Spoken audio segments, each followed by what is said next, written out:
would have built this villa? Well, the people who would have built this villa would actually be the local Iron Age people of the area would have built this villa. It will not be the Romans. The Romans came in and invaded, and they put their administration stamp on it and suggested and encouraged that anybody that would like to become more Romanised and become part of the society of Rome will build villas. So this villa, although it's actually one of the early villas, would have started off with living in the roundhouses to build this villa. And this villa would be slowly done in 3 parts. And once the villa was actually created, this is the first section, the first phase. Once this part of the villa was done, it would not be tiled, it was likely to be thatched. Because to get tiles created in the Roman times, you need to be able to collect your clay, build your furnaces and your kilns, have somebody to make them and actually create them, and it's going to take some time. So to get people moving into the villas quickly, it is very likely that the majority of the villas right at the beginning of the Roman occupation would have been thatched. Once the thatch has actually died down, sort of like gone past its best life, it needs rethatching, that's the point when they would have put the tiles on. Because by then they would have enough tiles and they've got enough more of an expense to actually put tiles onto the roof. What we know about Sparsholt's villa is that this is a very unusual villa that was actually finally owned by a lady. In the Roman period, ladies were not deemed to be able to hold any value in terms of money or property or anything like that. It is quite rare. However, if we go back to the point where Boudica was actually fighting the Romans, there was a point in time where things could have gone a different way to what they did. But because of that event, the Romans realised they're going to have to treat Britain slightly differently to that of other parts of the empire. We had a society in the Iron Age people of an equal society. Whoever was good at the job got the job. Men and women were equal all the way through.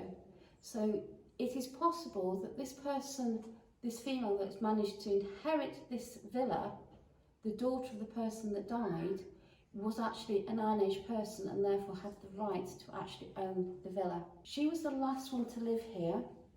The villa went into ruin and that was the end of the villa. But there was actually 3 stages. The villa was a lot bigger when she acquired it than what we currently got at the moment.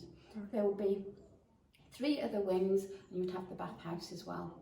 So the villa would have been quite big at the time. It's a farming villa.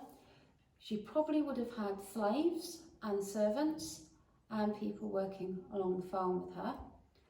She would have been quite a business person and quite shrewd because she still needs to be able to pay her workforce. So she would actually be quite a clever and unusual woman to actually have this villa.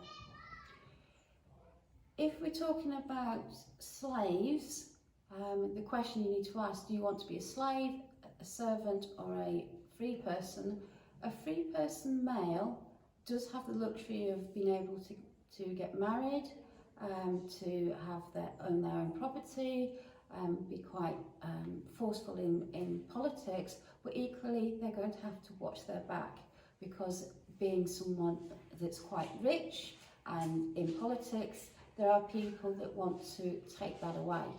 So they're going to always have to look at that. For a female, if you'll be told to marry whoever they are marrying, and they do not have any rights. There is no rights to owning a villa, there's no rights to money, there is no right, you can't divorce. So as a female, it is not looking prosperous to be a free lady. Yes, you'd be able to run the servants, you'd be able to get your servants and your slaves to make things for you, but it is your husband that's going to take the reward from that. Any children that you have, the son will become higher up than the mother because they're male. The females will be under the duration of the mother.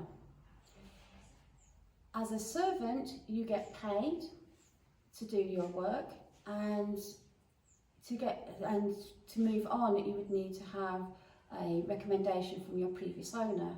If you fall out with your previous owner for whatever reason, or they're treating you bad and you decided to leave, then they do not have to give you a reference to go to the next one, so you could be without work. That is always a risk that you have, and the person that is paying you does not have to be kind to you.